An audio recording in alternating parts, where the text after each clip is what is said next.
The second message about redemptive relating in our community series explores how God is for us. In that way, we exist to enjoy and share the love and message of God with everyone. So God is for us so that we can be for Him and the people in our lives. Here's Pastor Seth. I want you to think for a minute about the word with.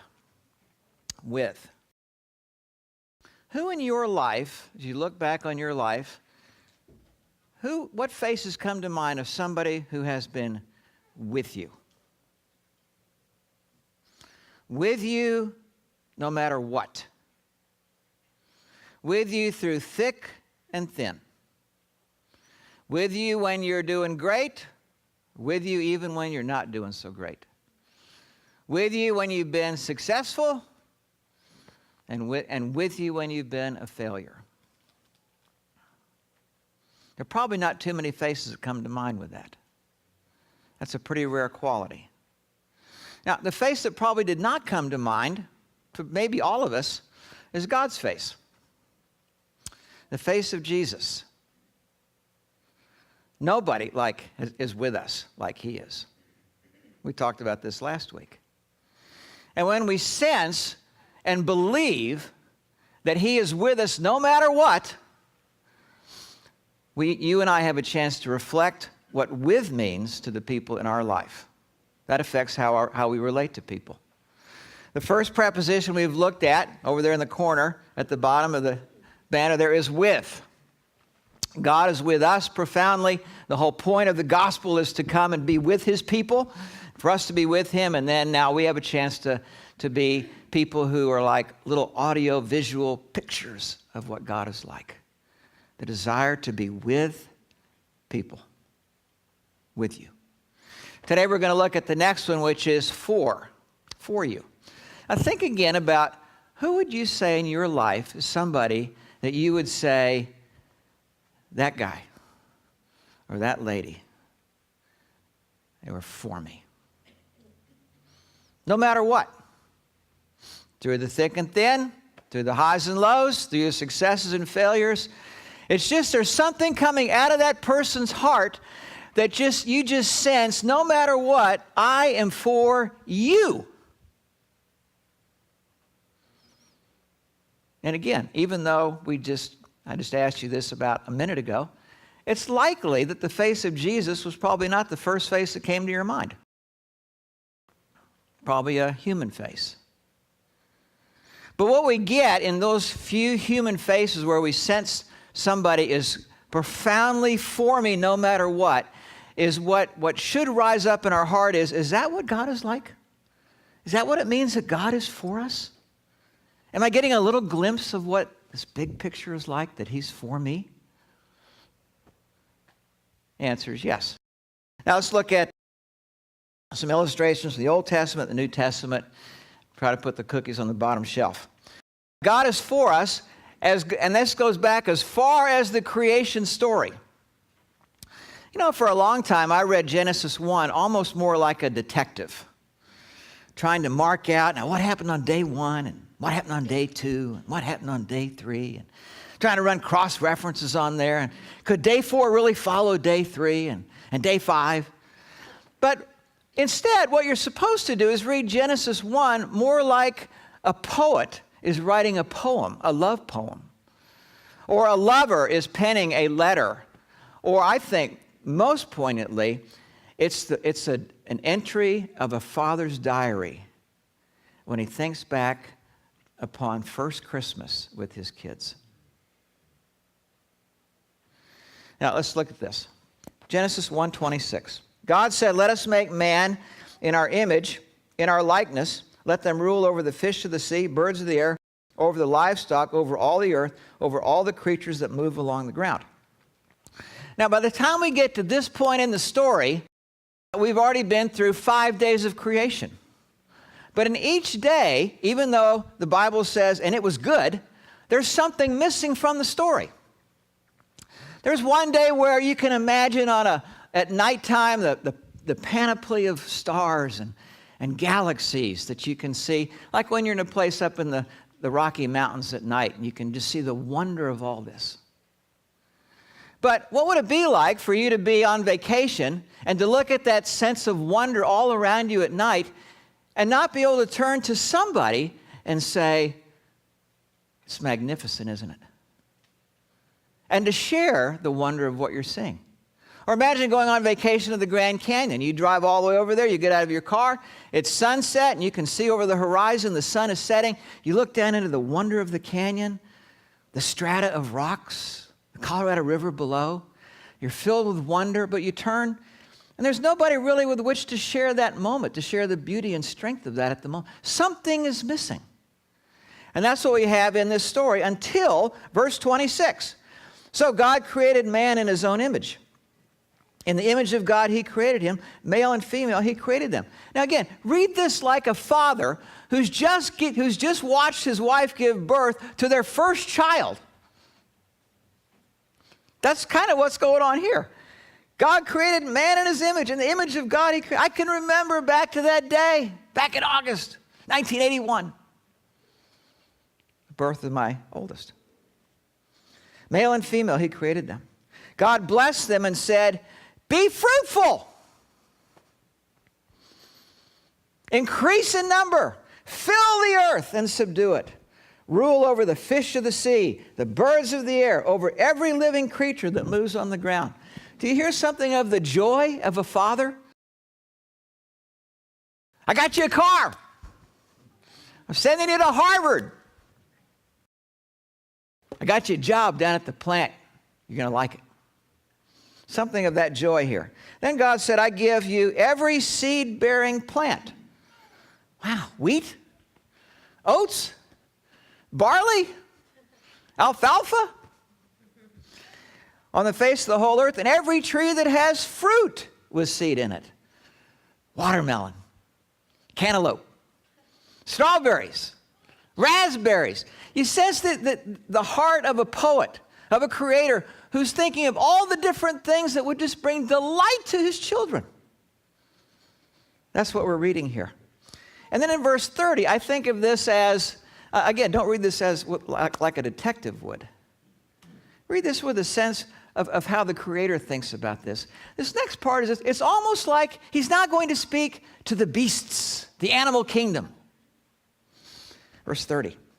To all the beasts of the earth and all the birds of the air and all the creatures that move on the ground, everything that has breath in it, I give every green plant for food, and it was so.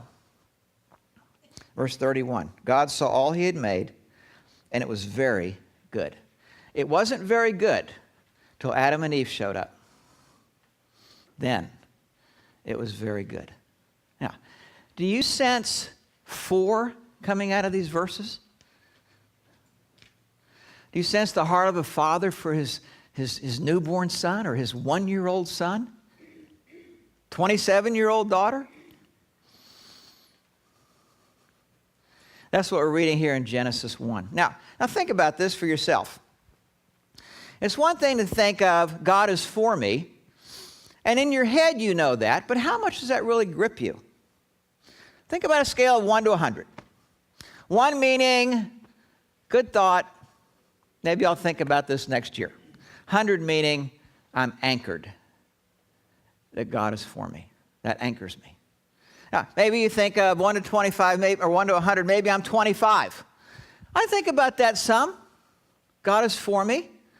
It's a good thought. I think about it the most when my life probably is going pretty well. Not too many problems. Yeah, God's for me.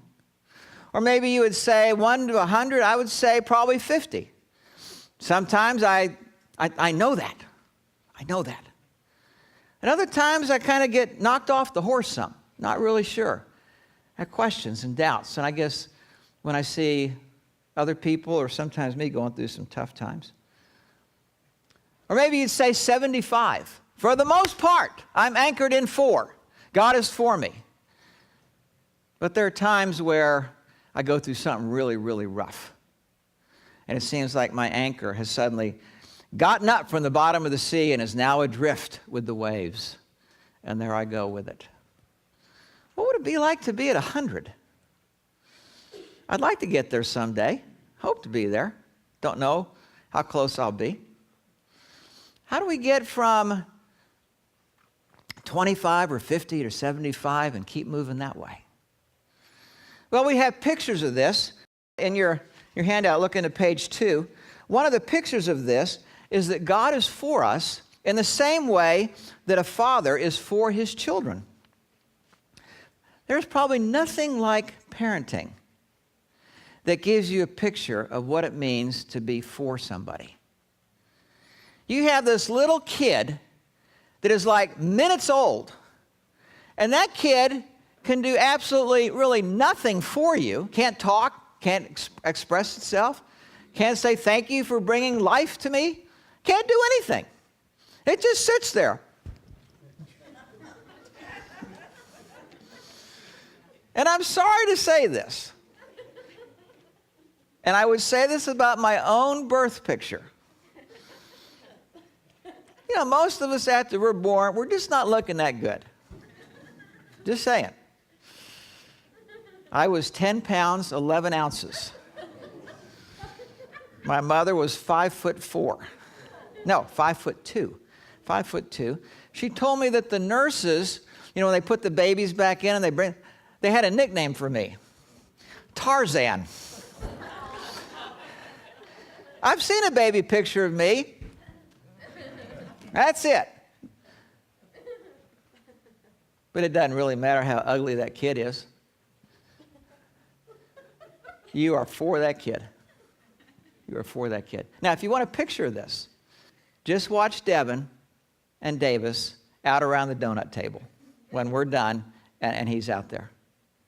You will see an audio-visual picture of what it means for someone, for God to be for a person. It's almost like that's the only person you see. So the only person that really matters. There could be 1,000 people here today. But Pop is going to have his eyes on his kid. That's 4. Now here's the delightful thing about this. You won't even have to think about it. And it will happen. Paul talks about this in Romans 8. You did not receive a spirit that makes you a slave again to fear. You received the spirit of sonship. You were made part of the family. And by him we cry, Abba, Father, which in Aramaic means daddy. Daddy. Daddy. And you're going to see some of our little ones out there a little bit. Daddy. Daddy. That's the effect of 4. Kids aren't going to be thinking about, does Daddy love me? Does Daddy reject me? Am I good enough for Daddy? The effect of 4 is to relax and know that somebody delights in you. Romans 8:16, the Spirit himself testifies with our spirit, we are God's children.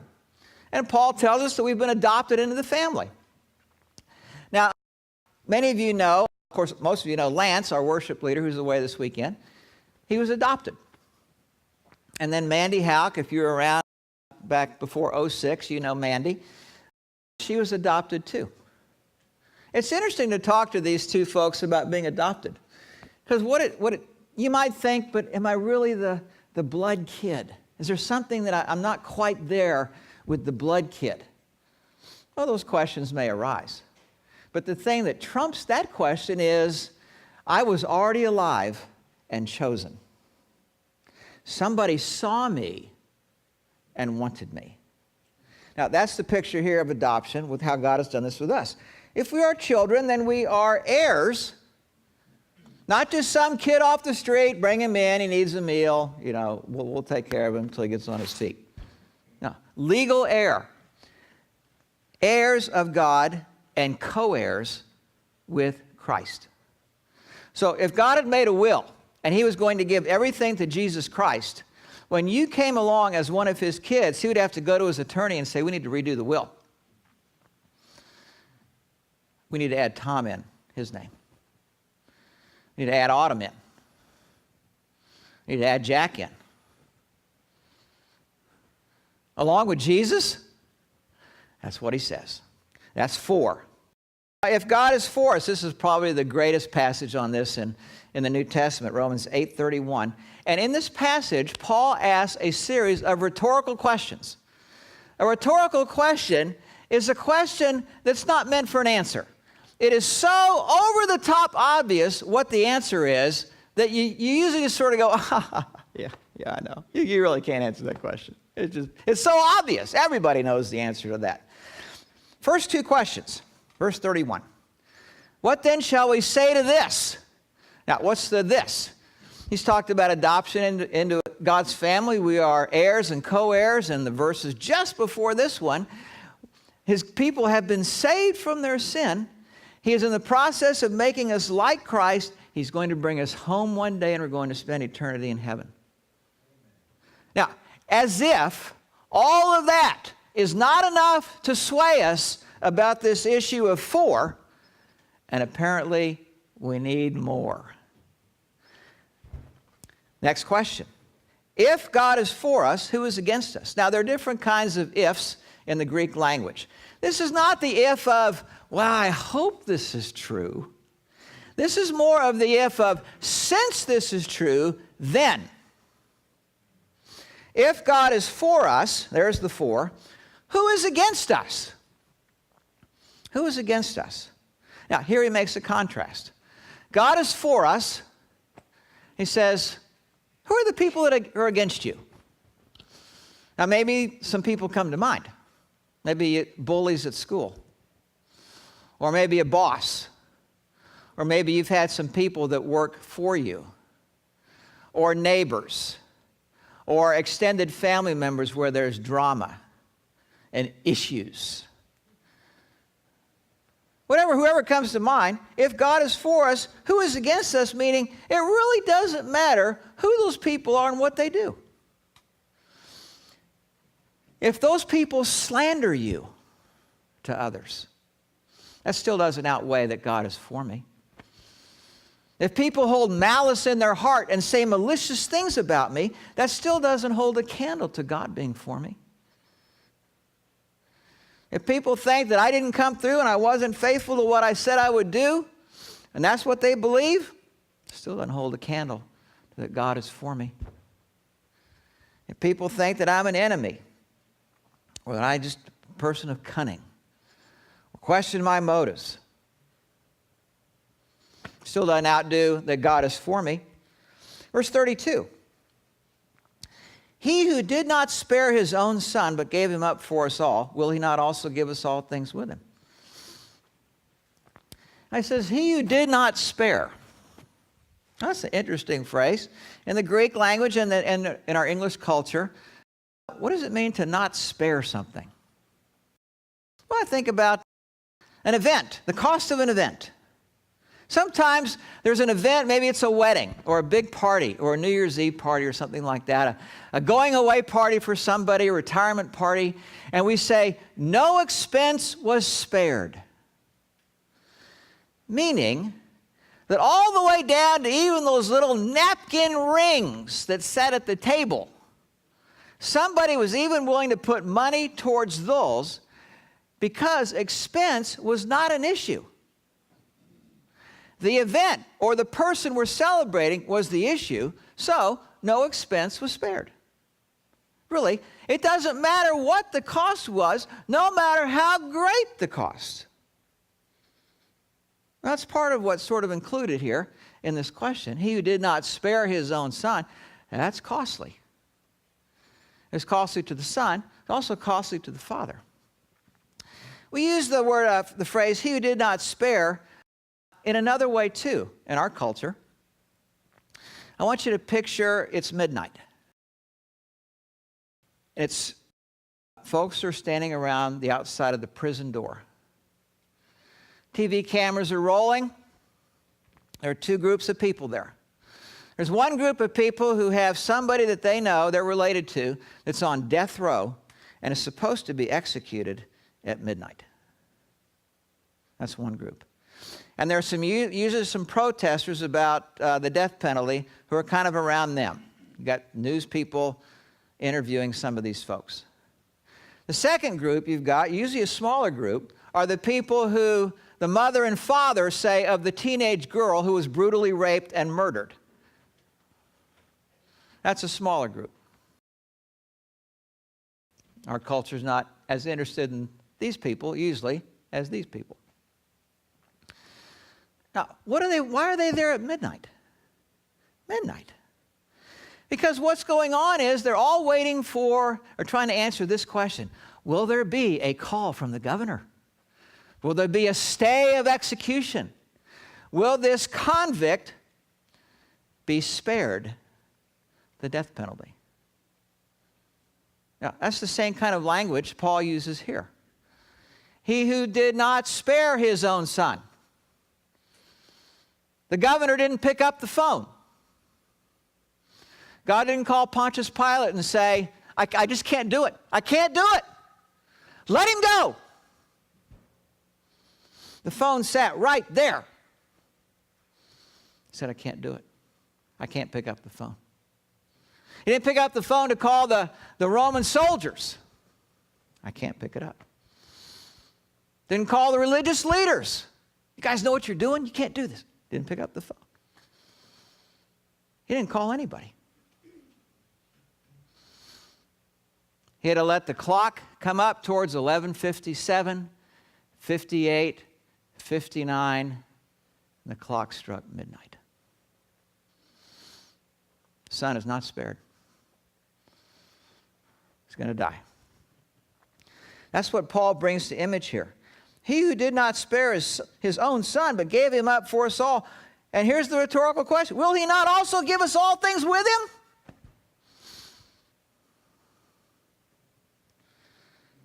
Verse 33, who shall bring any charge against God's elect? Now he switches the imagery to a courtroom. Imagine you are the defendant sitting in the courtroom, and the district attorney walks in, and he's got his long list of things that charges he's going to bring against you. He stands up, and he says, Your Honor, members of the jury, meaning you as the defendant, this person is a scoundrel, no good, an adulterer, a liar, a thief. They've broken every one of the 10 commandments. Hypocrite. Courtroom gets real silent. Suddenly the judge speaks up. Verse 33 continues, it is God who justifies, meaning God says, Mr. District Attorney, sit down. We've already had the trial. Trial's over. Where were you? You're a little bit too late for this. What kind of charge are you going to bring? We've already acquitted the defendant. He's free among the populace. That's the first image. And he says, who is to condemn? Meaning, who's going to come into court as a witness? And the district attorney is going to get that witness up there. You're going to revile your name and bring character assassination to you. Who is to condemn? Is it Christ Jesus who died? Yes. Who was raised from the dead? Who is at the right hand of God? And what is he saying there? He's saying what happens here is when the witnesses get up to testify against you, God says, oh, wait a minute, hold it right here. Mr. Witness, Miss Witness, please go sit down.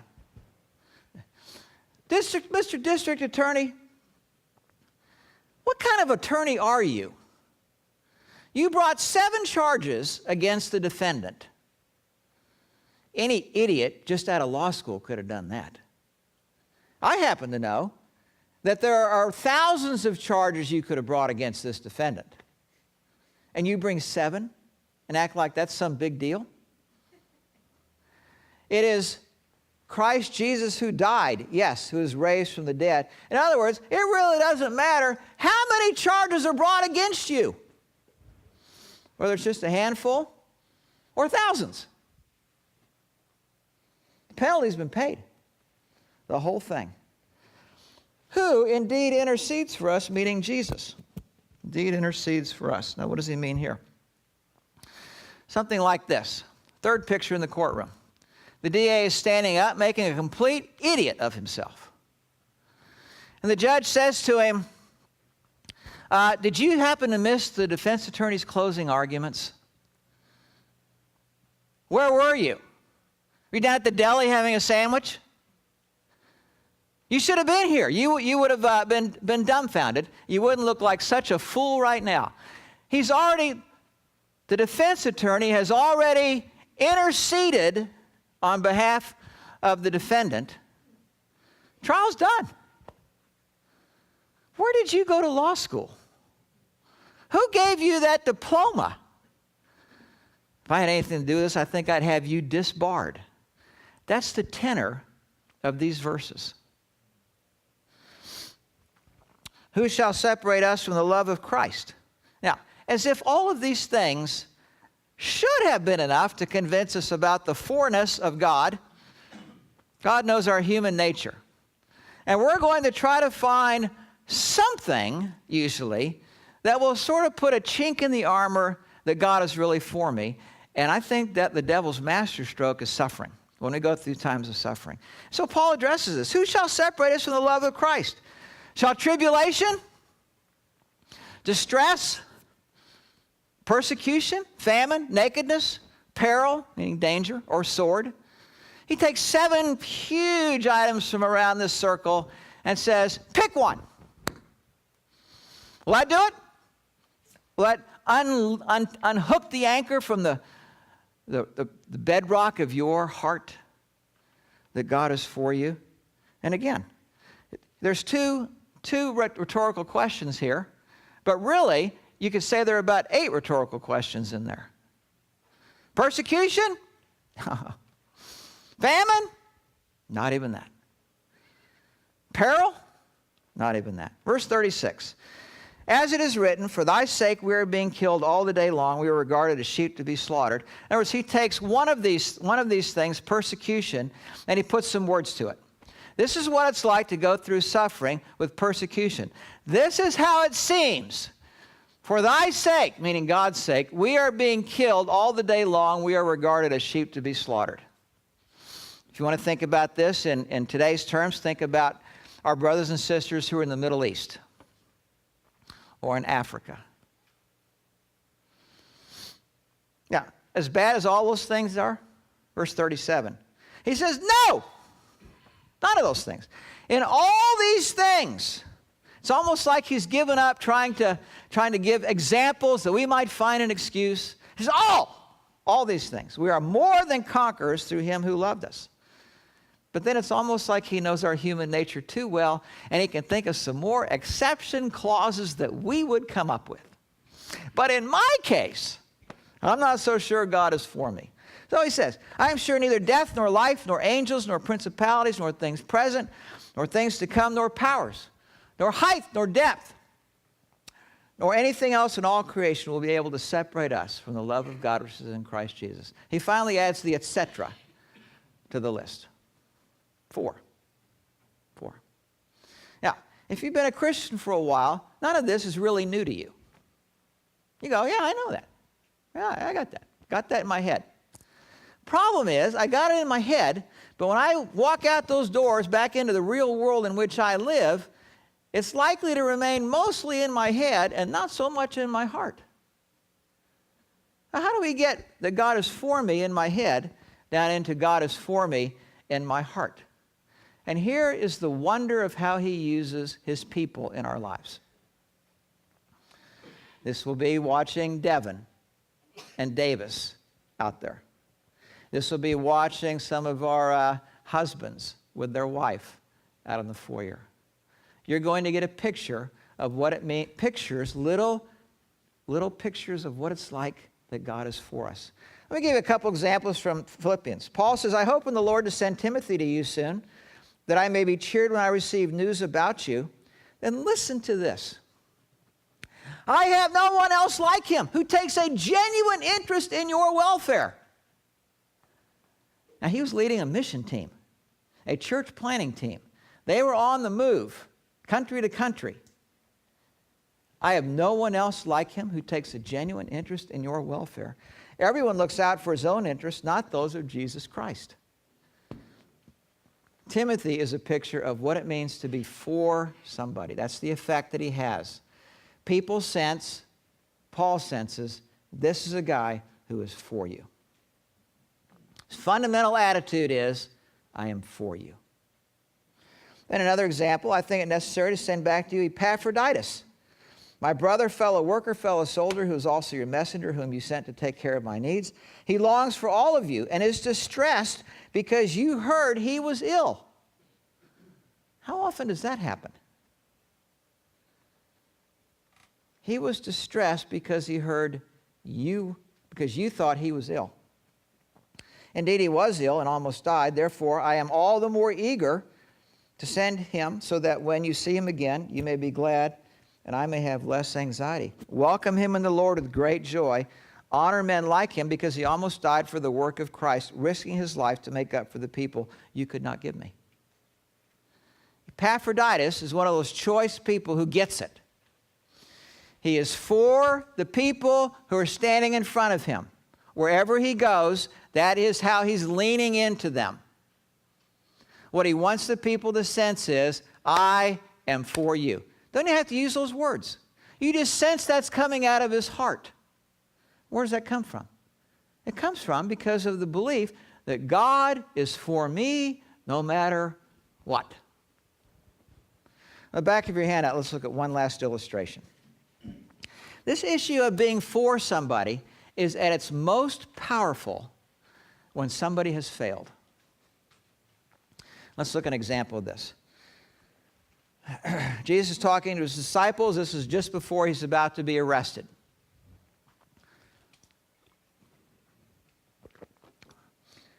This night, very night, you will all fall away on account of me, for it is written, I will strike the shepherd, and the shepherd of the flock will be scattered, and the sheep of the flock will be scattered.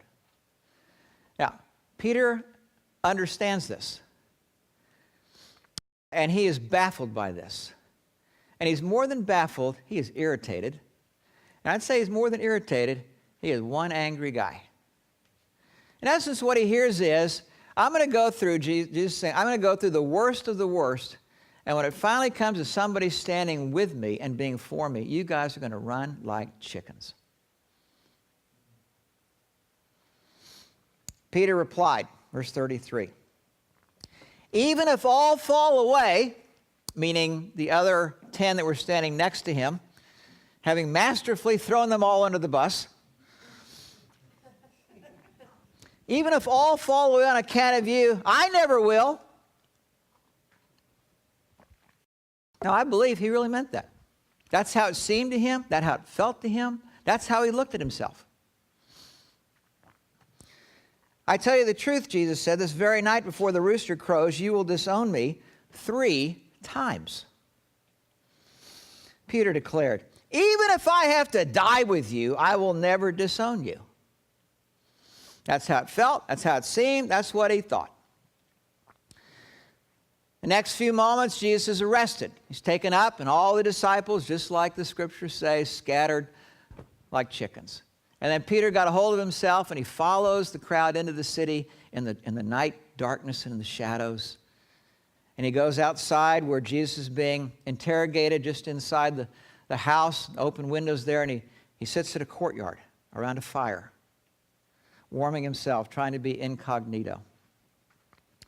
He can see that the interrogation's going on, and a person comes up to him and says, hey, I know you. You were with him. So you got the wrong guy, not me. Somebody else comes up and says, you're a Galilean. I recognize your voice. No, you got the wrong guy, not me. Me and him. And then we come to the climax in verse 60. He's asked a third time, man, I don't know what you're talking about. And Mark adds an interesting thing here. It says, Mark adds that Peter brought down curses upon himself. Something along this line. Man, I'd be damned if I knew that guy.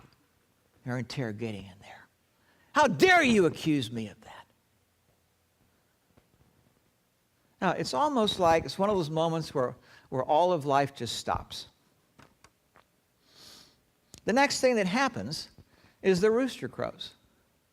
It's probably not 6 in the morning when the rooster crows. That's probably somewhere in the middle of the night. Roosters don't crow in the middle of the night.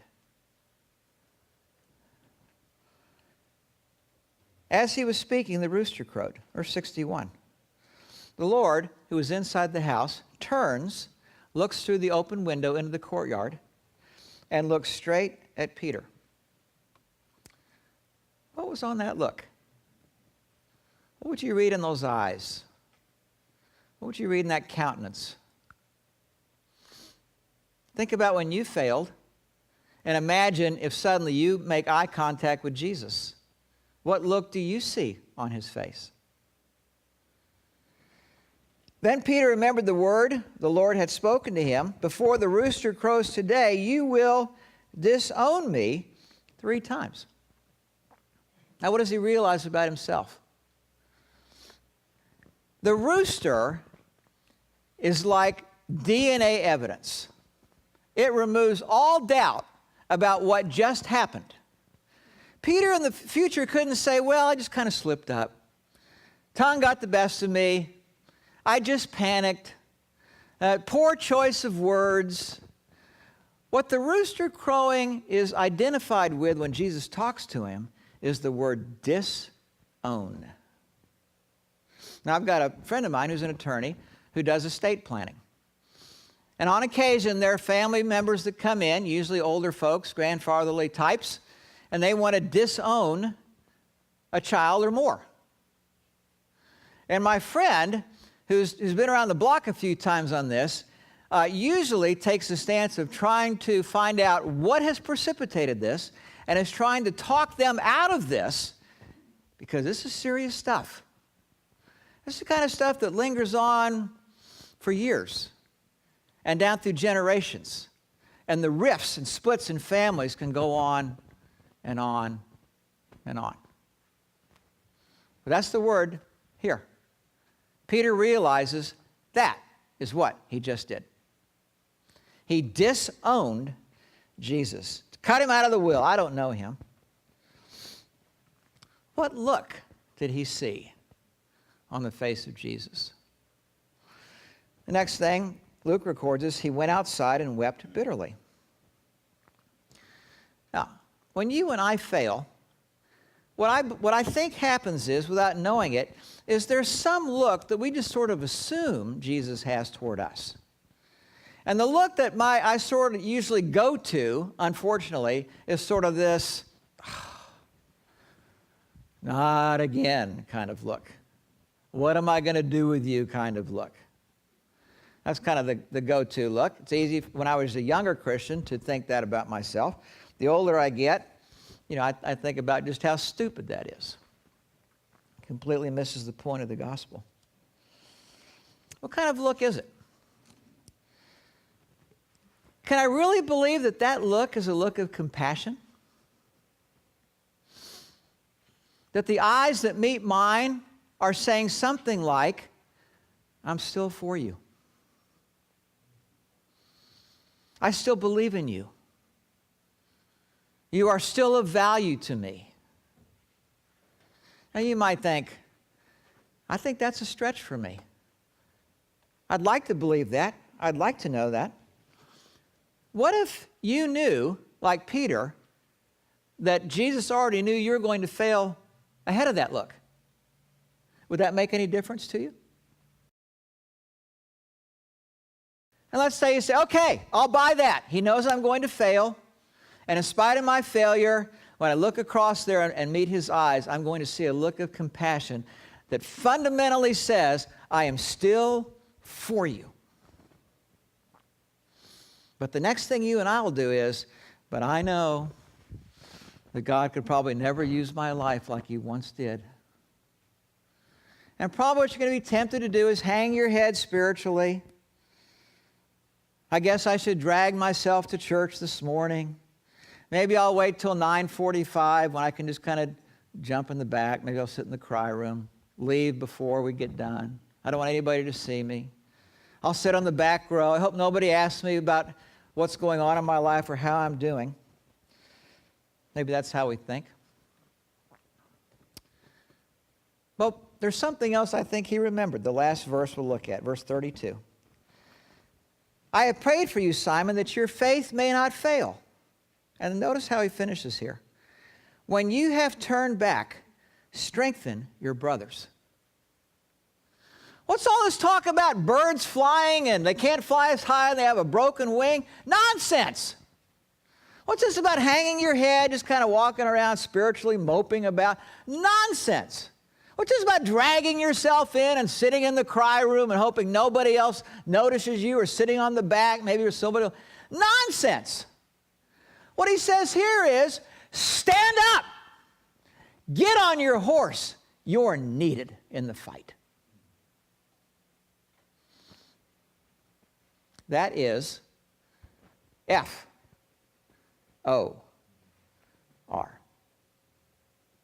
Let's pray together.